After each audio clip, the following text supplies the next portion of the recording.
You're listening to episode 191 with Renée Smith. Welcome to the Gemba Academy podcast, the show that's focused on helping individuals and companies achieve breakthrough results using the same continuous improvement principles leveraged by companies such as Toyota, Del Monte, and the U.S. Department of Defense. And now, here's your host, Ron Pereira.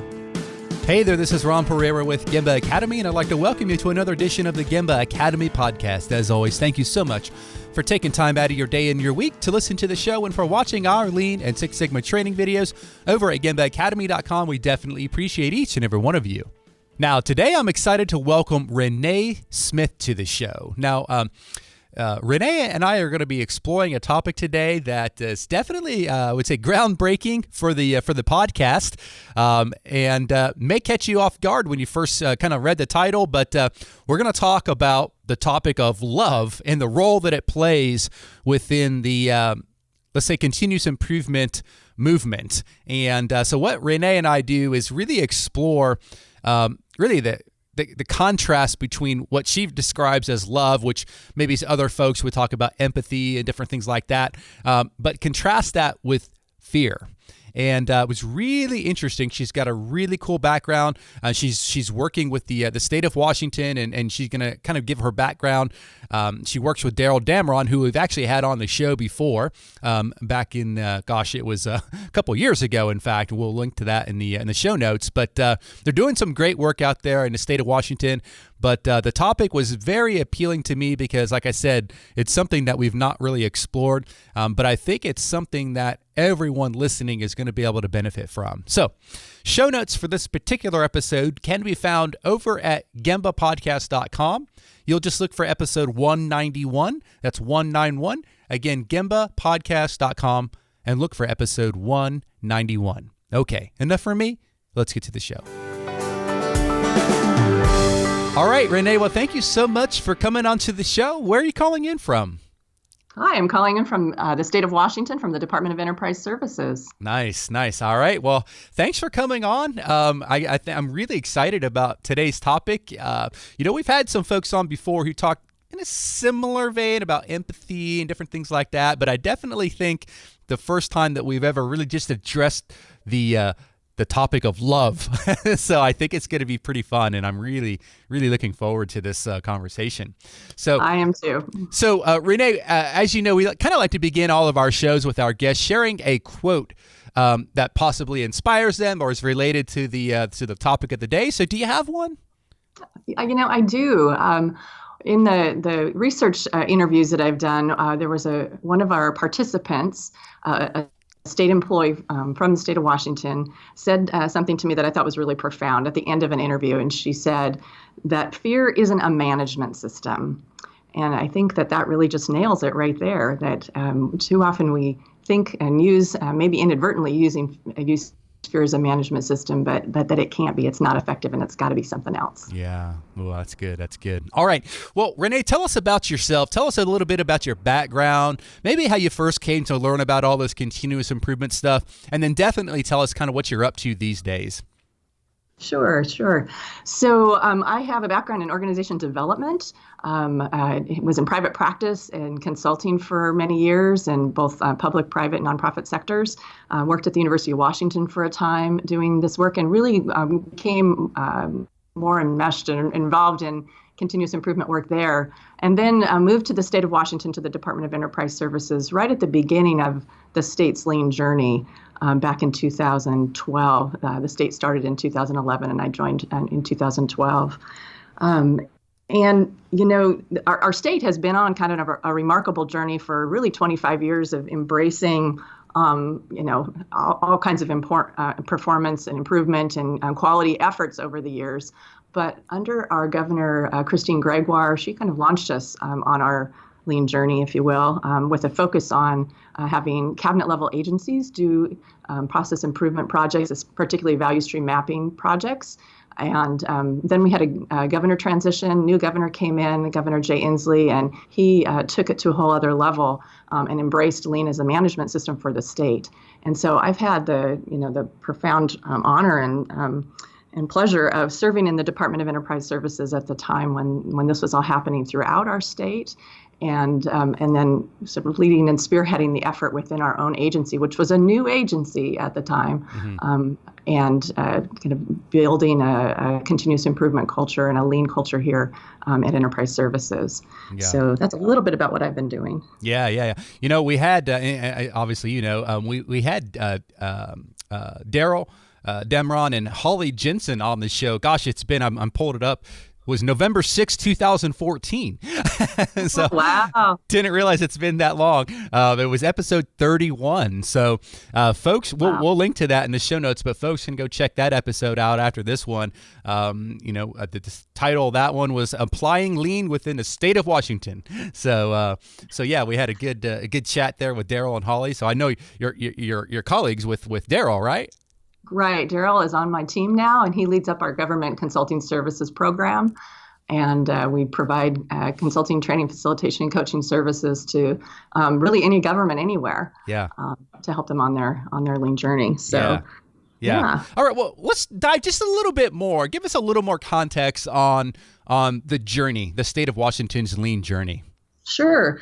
So, as I said, we've had this really rich history over the years, and first Governor Gregoire, then Governor Inslee embracing this, and what that's kind of brought us to now is that lean is embraced at the state level, across the state enterprise as the management system. That the governor's 5 goals for state government are kind of coalesced around. So we have goal councils, cabinet agency directors, small agency directors, policy, budget folks that all rally around the goals of the governor and use lean methods and thinking and principles to try to move the dial on improving our service to Washingtonians across the state. So it's been incredible to watch that work happen at the state level. And, I think the state of Washington has been recognized by Harvard recently and in different forums for just being a leader in lean in government. And we're pretty proud of that, and proud of the fact that we really believe that government can work, and it can work when we embrace lean as a philosophy and as a management system that guides us in that work. Yeah, for sure. All right. Well, so you're obviously getting lots of good results and have a lot of success. But I'm guessing there's been, if you're like anyone else on this journey, some challenges along the way. So would you be able to maybe share some of those challenges and perhaps what you've done to counter them? Sure. One of the things that always comes up when we talk to other governments, and we do, reach out to state and local governments and governments across really the continent. There's always the questions of like, how do you get started, and how do you keep it from being the flavor of the month? And there's always confusion about what is lean, and how to make choices because you can't do it all at once. All those kinds of things, and what to do with middle managers. How to bring middle managers along. Like we have experienced all those common challenges that we hear from industry, from our private sector partners and friends that have kind of helped mentor us along in this journey, and we have faced those too. I think though that the biggest challenge that underlies many of these things is this issue of fear, and I really want to talk about that today. That overcoming fear in the workplace, overcoming being risk averse, which we are particularly risk averse in government, is a really important thing, and can dealing with that fear. And the confusion and the hesitance that fear brings is central. So we've had to kind of face that and think about what does it look like to move from a fearful environment to a safe environment. And I think when we love this stuff, when we love lean, which those of us who are involved in this do, when we are excited about lean, we get excited about the tools, we get excited about it as a philosophy, as a strategy, as a management system, and all the different ways that we think about lean. So we're excited, we're jazzed, and we think it's fantastic. But when we start talking to people on the line, to workers, to middle managers, even to executives, we kind of freak them out. Yeah. So, we can scare people with lean. And I think we have to kind of get a handle on the fact that oftentimes the thing that we're inviting them to do is scary, and maybe they've even been punished for those kinds of behaviors before. So, I think it can be helpful to sort of step back and listen to ourselves. And we say things like, hey, we're going to be problem solvers, and we're going to talk about our problems and our errors, and let's put those things up on the wall and meet every day and expose all the things that are going wrong. And when we're into this and we get the culture that's necessary and we're about cultivating that, that's great. But if fear hasn't been minimized and dealt with, then we can freak people out. And we say things too like, hey, draw pictures of your problems. And, people are not excited about drawing pictures. And, hey, leader's going to come around and come to your huddle, and you get to tell the leader of the organization about your problems or your mistakes or errors. And so, we can kind of freak people out. So part of what I think we need to do is understand the fear response that people have and how we need to move them, how we can help move them away from fear and into something else, into an environment of safety where good things can happen. Okay, so you've done some pretty groundbreaking research here on this topic. So let's get right into that. Tell us about maybe how you got started on that research and then what you learned. Sure. So, I was having a conversation with my director, the director of our agency, who's sort of the CEO of our agency, Chris Liu, a couple years ago, actually. And we were talking about what is the leader's role in a lean organization? What's the job of a leader? And we were exploring sort of his view as a CEO on what he should be doing and what was important. And I kind of, in exploring that, I finally asked him sort of point blank, so Chris, what's the leader's primary job? And without missing a beat, he looked at me and he said, to eliminate fear from the workplace. And it was like, thunderstruck, right? I mean, I knew that he had said something incredibly profound there, and that it really resonated with what I had seen him working to do in our organization since he joined us a couple years before. And so, that really struck me. And it's been a privilege to be working in an organization where the leader thinks that way and is pursuing that. And it's not that we've got it all figured out or that he doesn't sometimes engender fear, because, he does. He's human, and we all do. But it's certainly kind of the ethos that we're going after and what people are encouraged to try to pursue. And so as I thought about that, though, to me, it was sort of half the equation. Like, if we're going to eliminate fear and move to safety, what is it that is increasing? What is it that's changing in the organization? And I, did some reading and reflection and talking to folks, and I came to believe that the thing that is increasing is love. That we're moving from fear to safety by way of increasing love in our organizations. And that love really is the countermeasure, if you will, to fear, or it's the solution to fear. And it's kind of funny when I talk about that, people get really quiet and uncomfortable. Yeah. It strikes home, but it's not something. It's sort of the L word, if you will, at work. To talk about love at work. Yeah. Or certainly in a lean context. Okay, well, so, let's dig into it a little bit. So, are there any themes that you've kind of explored? Yeah, so I kind of looked at this as a research challenge and decided that one of the best things that I could do would be to talk to people about their experiences of feeling afraid at work and feeling loved at work and learn from those. And so I reached out to my local community of public servants and to others, and other people that I know in the private sector as well, and started doing research interviews. So what that looks like is sitting down with someone one-on-one, and I asked them to just tell me a story about a time when they felt afraid at work, and to tell me a story about a time when they felt loved at work. And then we just unpack those stories one at a time. And so, what happened, what was involved in the story, what did they experience, what did they do, what did others do, what did it mean to them, those kinds of things. And the insights from that have been pretty amazing. There are sort of four key themes that have come out of the love stories, out of the fear stories.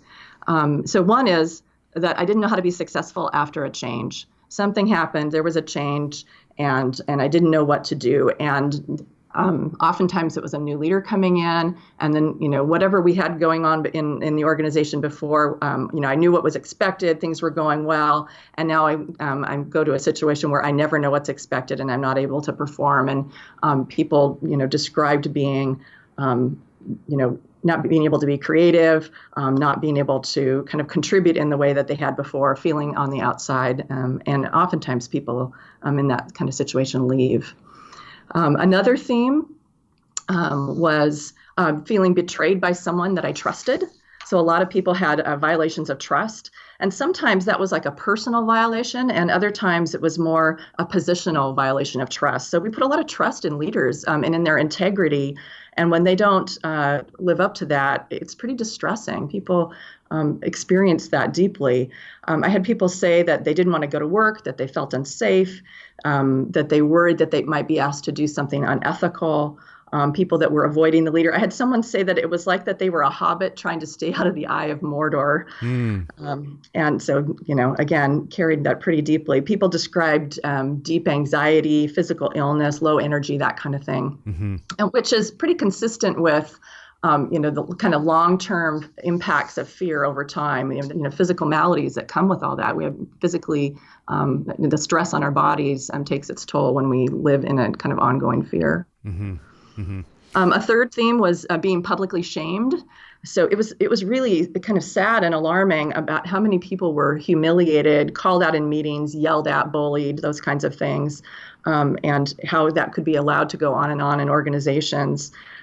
People, became guarded and fearful and stressed. It took a lot longer for people to get things done. That was another impact. And even when sometimes things would shift, when teams have experienced behaviors like that, it can take a long time to unlearn their kind of protective behaviors and rebuild trust. So, that was definitely described. People describe physical ailments like stomach ailments and insomnia, impacts to people's diabetes, people taking fear home with them, people needing therapy. Because things were pretty traumatic and kind of depressing and emotional. And I have had in the interviews, people break down emotionally, telling stories about something that happened 10 years before. Yeah. Because we carry those things so deeply. And then, so the fourth theme was not being supported during a personal crisis.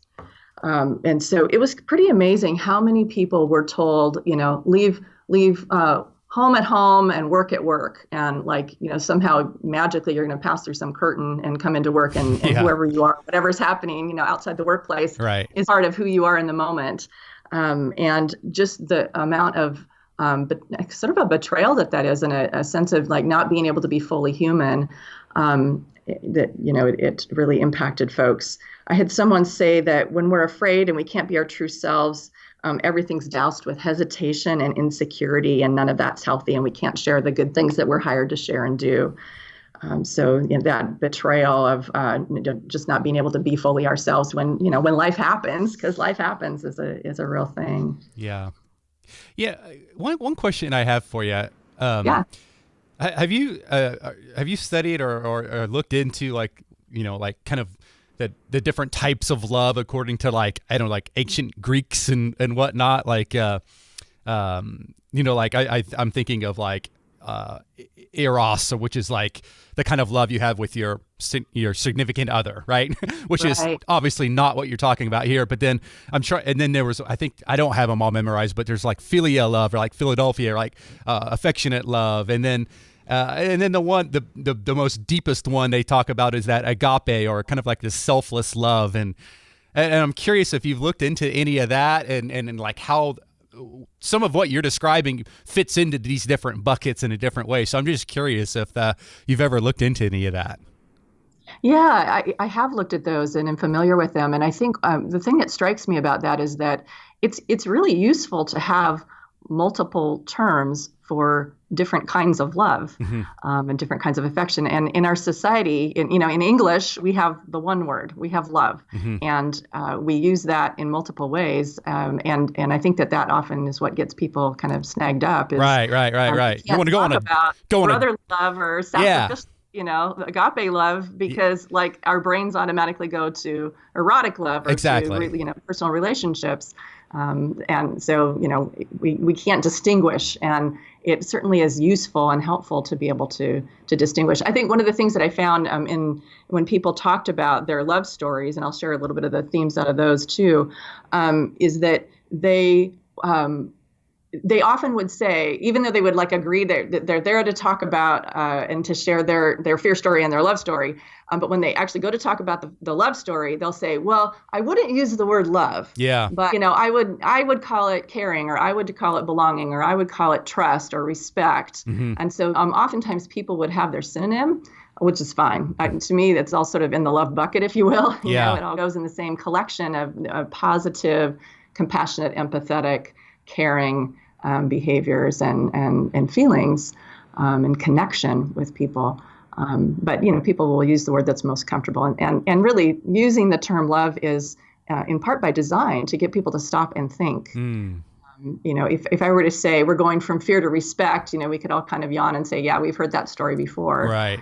But when we kind of shock people with love, well, yeah, let's talk about what it really means to be human and human at work too. And that's part of who we are and what we're bringing. And so what's the benefit of that? Yeah. So do you have some stories that you can share? I mean, obviously keep confidentiality and all the rest of it, but yeah. Well, I'll share a little bit about the love themes, because I've shared the fear side, but let me share the love side, and then there's a couple cool stories in those. So one of the themes that consistently came out of the love stories was that my leader cared about me, and so many people described caring leaders in their stories, and they would say things like, my leader takes a real interest in me as a person.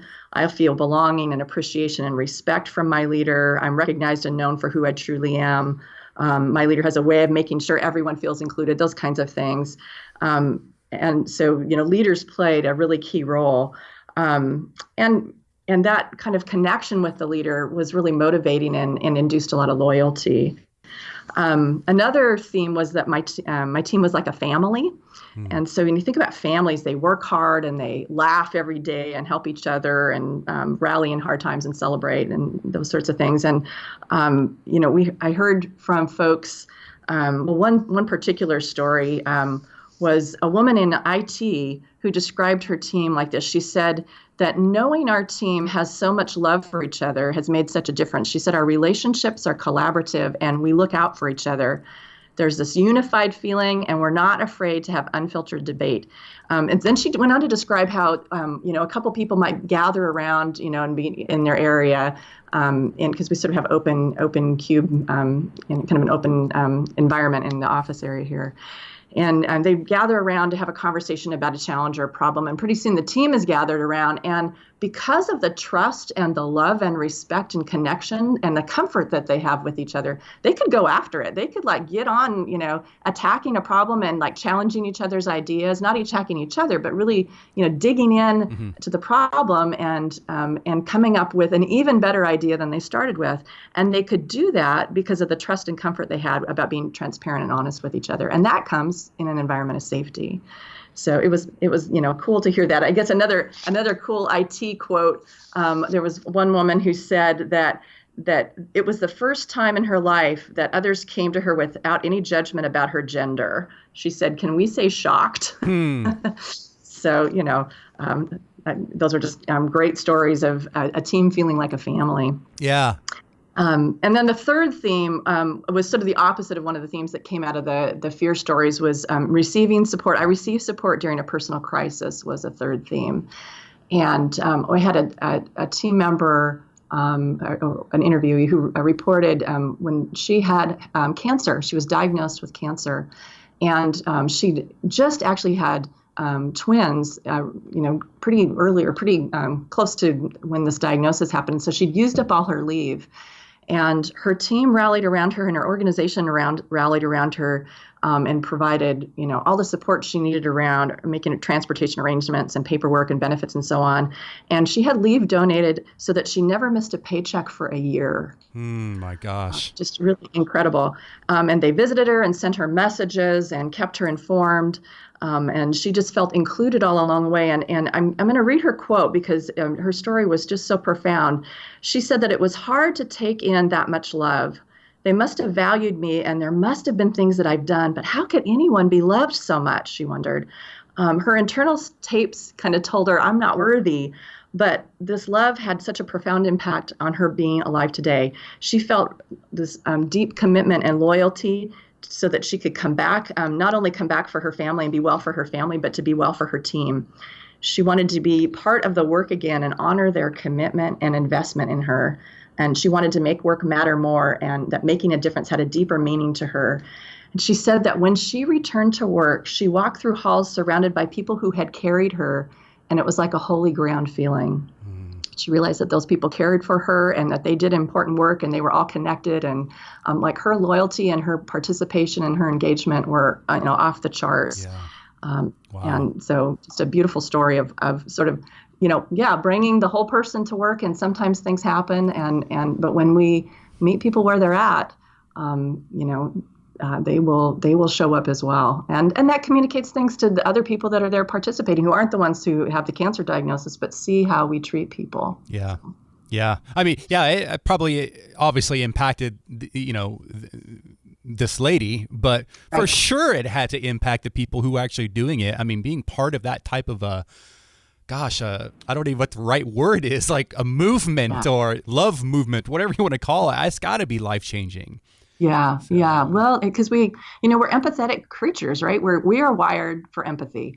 And so, I think our brains, even when we watch someone else experience something, our brains fire as if it were happening to us. Mm-hmm. And so that, watching someone be abused or, shut down when difficulties are happening and, or in whatever way, any of those kind of fear stories, when we watch other people experience fear, we experience it too. Yeah.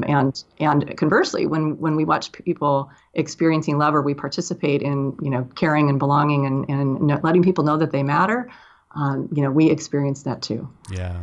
Oh, that's awesome. Well, so let's flip it around and talk a little bit more about fear, because, the human species, right, was survived many years in the, because of fear. It's like, hey, there's an animal trying to eat me. I better run, right? Or I better fight, or I better whatever. So sometimes fear, I guess, can be okay and can be perhaps even healthy. Would you agree? I would. I think fear is one of our oldest sort of reptilian responses that is essential to our survival. Mm-hmm. And we have a fear response so that we can survive and we can adapt to our environment quickly, and either fight or flight is a real thing. Mm-hmm. And we have our work versions of fight or flight too. Mm-hmm. And so yes, those are real. And I think what I'm kind of distinguishing between is a healthy fear that can even be useful to us. When we're learning something, there's a kind of a low grade anxiety. I'm learning and I'm carrying that, there's sort of similar physical symptoms of fight or flight, even in those situations. Or maybe I've got performance anxiety. Here we are recording this podcast. I probably got a little bit of fight or flight going on at some level, mm-hmm. right now. Mm-hmm.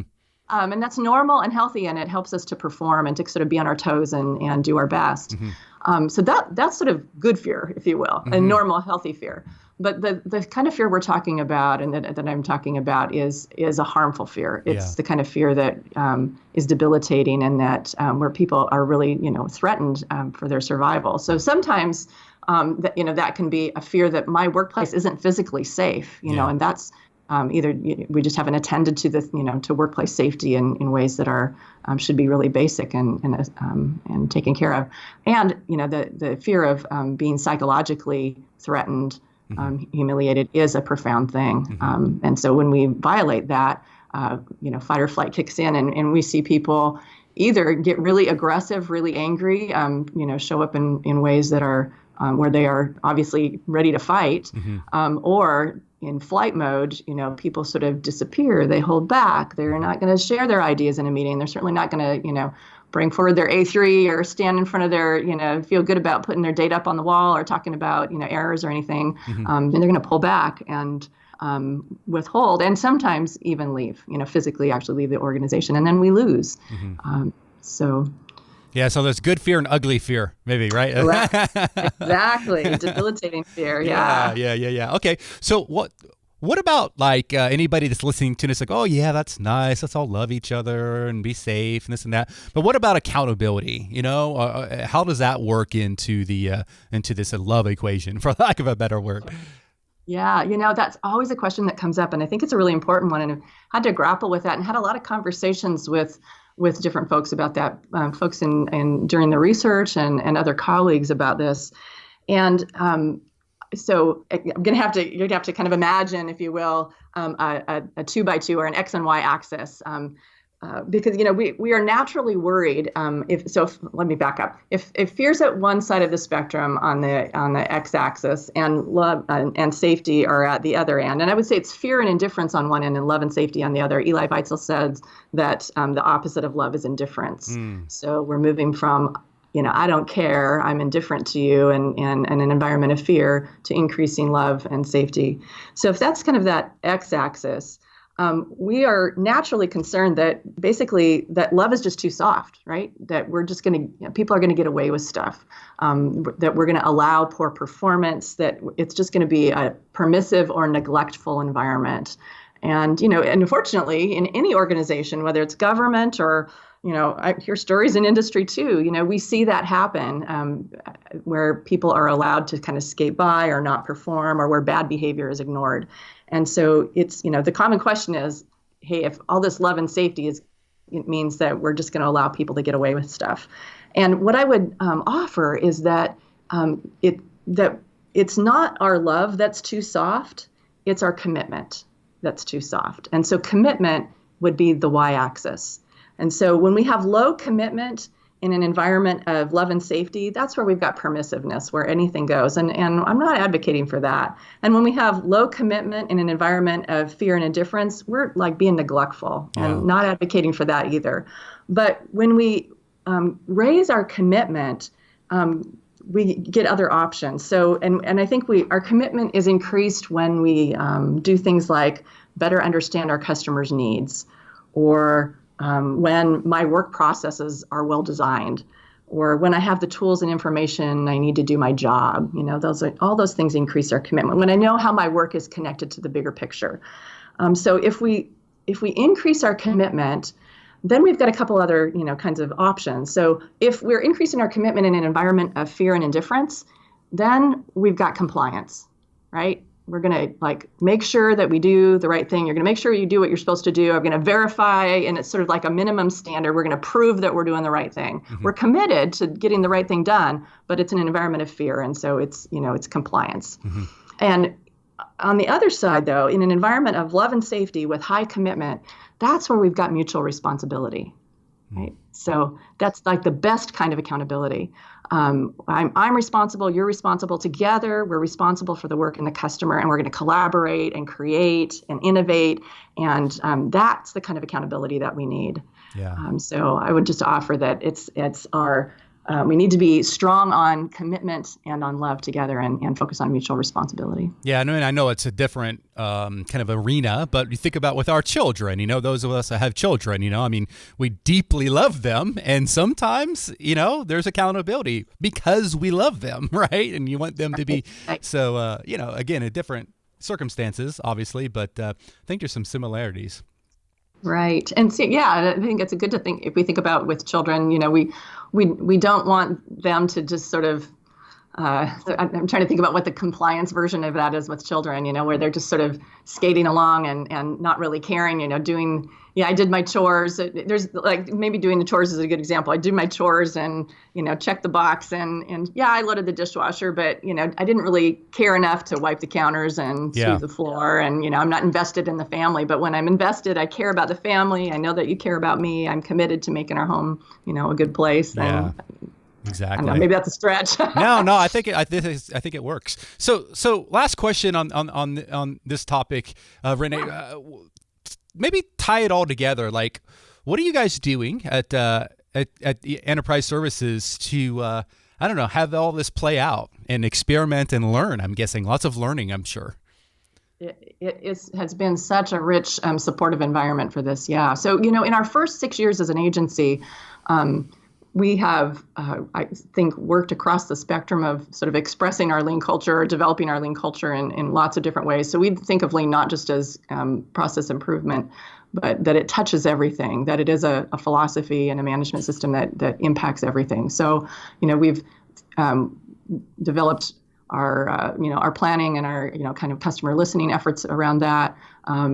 We definitely have had work on continuous improvement and process improvement and capability building, how, the people that we choose and how we bring them in and what we're developing in them, the capability that we're developing in them once they're here, and then management systems and culture. All those pieces are part of how we see the lean work that we're doing.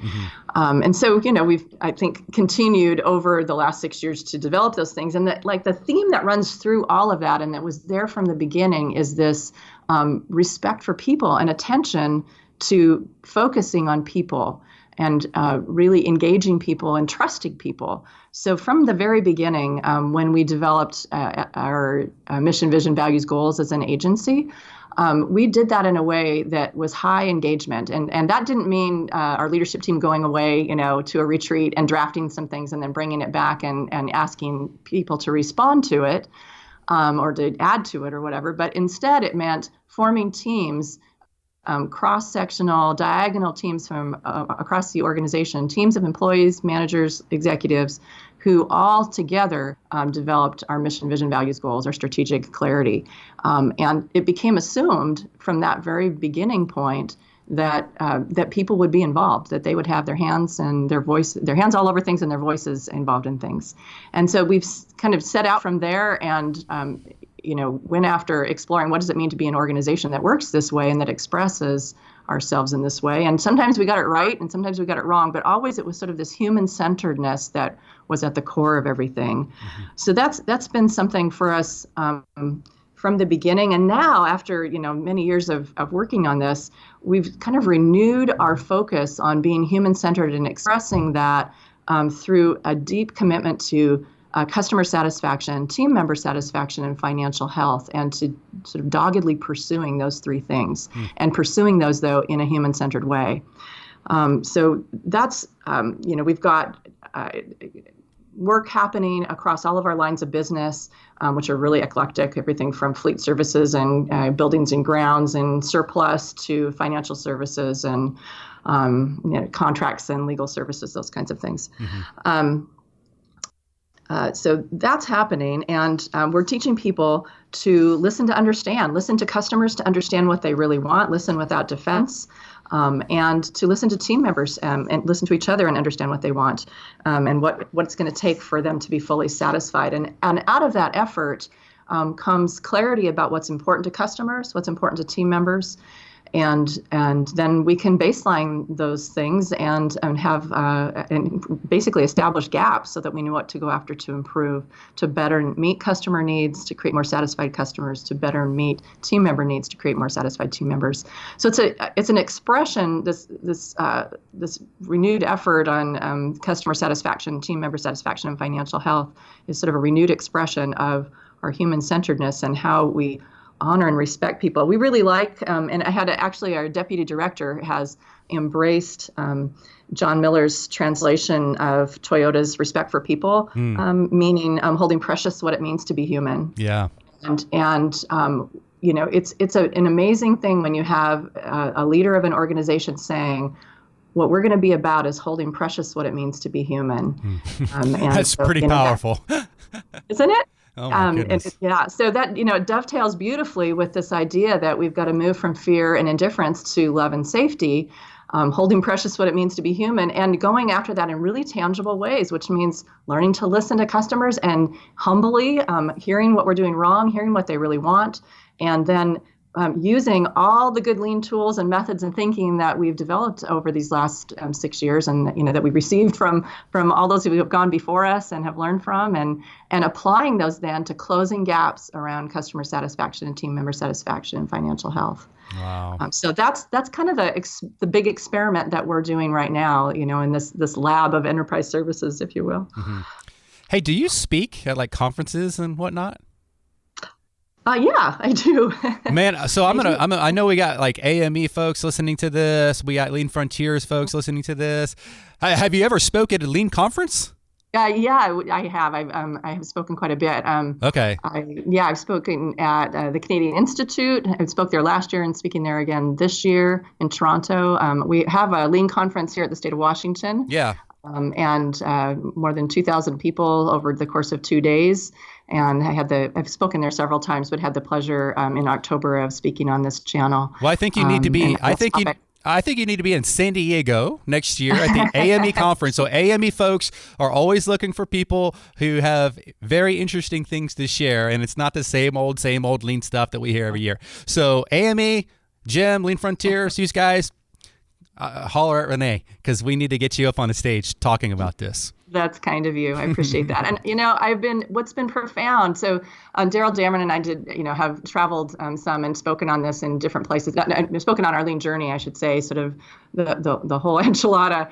And we were in Canada last June and traveled around, and we were in Ottawa at the Canadian Revenue Agency and at a lean conference, and then in New Brunswick speaking to deputy ministers of their provincial government and in just different settings. And it is, we've talked about our lean government framework, which is fun to talk about and, awesome. And we, talk about our lean journey as a state and as an agency. And then I've shared about this, and people line up to talk about this afterwards. There's something about this, Ron, that is striking chord right now. And I think people know deep down that it is true, right? It resonates.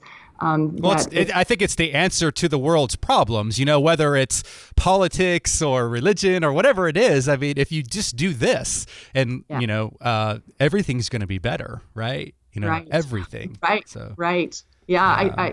I think that we live in a time when it's needful, and, we need more human-centered, loving, safe kinds of ways of working, and taking a stand against fear and indifference is really the thing. And that's not, fear and indifference aren't going to give us, fear as a management system isn't going to give us government that works. Right. It's not going to give us better value for more Washingtonians. It's not going to make public service deeply gratifying. Right. But love and safety, and more respect, more care, more trust, belonging, those things are. Yeah. Those things are. Awesome. Well, listen, we've been going for about 40 minutes. So the one question I want to ask you from the reflection section is, just because you're obviously a very well written and read, any good books that you recommend folks pick up that perhaps are related to this topic, or, something that you're passionate about? Yeah. So the one that I am working my way through, that I've read and then I'm working my way through again, is The General Theory of Love. And it is a beautiful book. It's a profound book, and it's a beautiful blend, really, of science and, I would say, poetry in a way, or kind of the art and the science of love. What's the author? Yeah, you're going to ask me that, and I can't tell you. There's like 4 or 5 authors. Well, send it to me in an email, and we'll link to it in the show notes for folks to listen to. So show notes here will be episode 191. So gembapodcast.com, just look for 191 and we'll link to it.